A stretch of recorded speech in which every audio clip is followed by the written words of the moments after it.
எப்பயுமே குழந்தைங்களுக்கு சனிக்கிழமை ஸ்கூல் லீவ் விட்டுட்டா நான் தான் ரொம்ப ஹாப்பியாக இருப்பேன். அதே மாதிரி நான் தான் ரொம்ப லேட்டாக எழுந்திரிப்பேன். 8 மணி வரையும் இழுத்து பற்றிட்டு தூங்குவேன். ஆனால் இன்னைக்கு வழக்கத்துக்கு மாறா நான் நேரமாக எழுந்திரிச்சிட்டேன். மீதி 3 பேருமே ரொம்ப லேட்டாக தான் இருந்தாங்க. 8 மணிக்கு மேலே எந்திரிப்பாங்க வீடியோ எடுப்பாங்கன்னு பார்த்தா எந்திரிச்ச பாடு இல்லை. சரி போன்னு சொல்லிட்டு அவங்களுக்காக வெஜ் பிரியாணி ரெடி பண்ணி வச்சிட்டேன். இன்னைக்கு வந்து உங்களுக்கு வெஜ் பிரியாணி தான் ரெசிபி ஷேர் பண்ணலான்னு இருந்தேன்.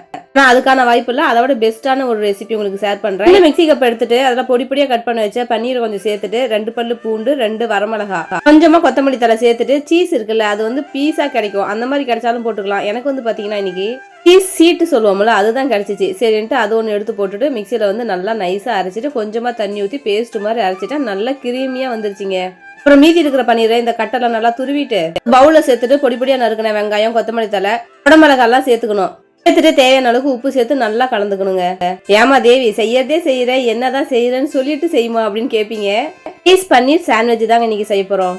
சீஸ்ன்னு சொல்லும் போதே குழந்தைங்களுக்கு எல்லாம் ரொம்ப பிடிக்கும். அதுவும் இன்னும் கொஞ்சம் ஹெல்த்தியா செய்யணும் அப்படிங்கறதுனால மைதா பிரெட் அவாய்ட் பண்ணிட்டு கோதுமை பிரெட் தான் எடுத்திருந்தேன். பிரெட் பீஸ் தான் ஒரு நார்மல் சைஸா இருந்திருந்தா ஓகே. ஆனா இது கொஞ்சம் பெரிய பெரிய பீஸா இருந்துச்சு. ஆல்ரெடி கட் பண்ணி தான் வந்திருந்தது.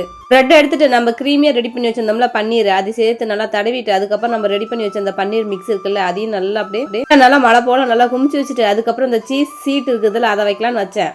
அதுக்கு முன்னாடியே அந்த சில்லி ஃப்ளேக்ஸ் இருக்குல்ல அது கொஞ்சம் போடணும். அதான் அந்த வரமிளகா தூள் இருக்குல்ல அது கொஞ்சம் போடணுமா. நானே இதை வந்து யூடியூப்ல பார்த்தா செஞ்சிருந்தேன். அதுக்கப்புறம் வந்து பார்த்தீங்கன்னா திடீர்னு ஐயோ இதுக்குள்ள வந்து கொத்தமல்லி தலை போலியன்னு சொல்லிட்டு திரும்பவும் எடுத்துட்டு அதுக்கு மேலே கொத்தமல்லி தலையை வச்சுட்டு அதுக்கப்புறம் அந்த கடாயில் வச்சு ஹீட் பண்ணாங்க. 5 நிமிஷம் போல ஹீட் பண்ணா போதும். ரொம்ப சூப்பராக அந்த சீஸ்லாம் உருகி வந்துடுது. சும்மா சொல்லக்கூடாது அட்டகாசமா இருந்துச்சு இதோட டேஸ்ட். இதுல வந்து ஹை புரோட்டீன் இருக்கு. வெஜ் பிரியாணி செஞ்சுமே குழந்தைங்களுக்கு அதை விடவே இது ரொம்ப பிடிச்சி போச்சுங்க. அந்த அளவுக்கு இதோட டேஸ்ட் சூப்பரா இருக்குன்னா பாத்துக்கோங்களேன். என்ன ஆச்சுன்னா கடைசியா ஒரு ப்ராப்ளம். இந்த கடாயில ஒண்ணுக்கு பக்கத்துல ஒண்ணு வைக்கவும் அது உருகி ஒன்னோடு ஒண்ணு ஒட்டிக்கிச்சு. அது எடுக்கும் போது கொஞ்சம் சிரமமா இருந்துச்சு. பாருங்க பார்க்கும் போதே லுக் எவ்வளவு சூப்பரா இருக்குன்னு. 2 பீஸ் நல்லா ஹீட் பண்ணதுக்கு அப்புறம் தான் எனக்கே ஞாபகம் வருது ஆமால நம்ம வீட்டுல ஓவன் இருக்கு. அதை விட்டுட்டு நாம ஏன்டா தவால ஹீட் பண்ணோம்னு தோணுச்சு. அதுக்கப்புறம் ஓவன்லயே 2 பீஸ் வைக்கலாம்னு வச்சேன். அதுல வந்து பாத்தீங்கன்னா 30 செகண்டுக்குள்ளேயே அந்த சீஸ் நல்லா உருகி போச்சு. ஆனாலுமே எனக்கு ஓவனை விடவே இந்த தவால போட்டு சுட்டு எடுத்தோம்ல அதுதான் ரொம்ப பிடிச்சிருந்துச்சுங்க. ஒவ்வொருத்தரும் ஒவ்வொரு டிஃப்ரெண்ட்ல செய்வாங்க. எனக்கு ஏதோ தெரிஞ்சதை நான் போட்டு பண்ணியிருக்கேன். சீஸை பார்க்கும்போது செம்ம சூப்பரா இருந்துச்சு. டேஸ்ட்டும் நல்லா இருந்துச்சு. நீங்களும் ட்ரை பண்ணி பாருங்க. யாருக்கெல்லாம் இது பிடிக்கும்னு சொல்லிட்டு கமெண்ட் பாக்ஸ்ல கமெண்ட் பண்ணுங்க.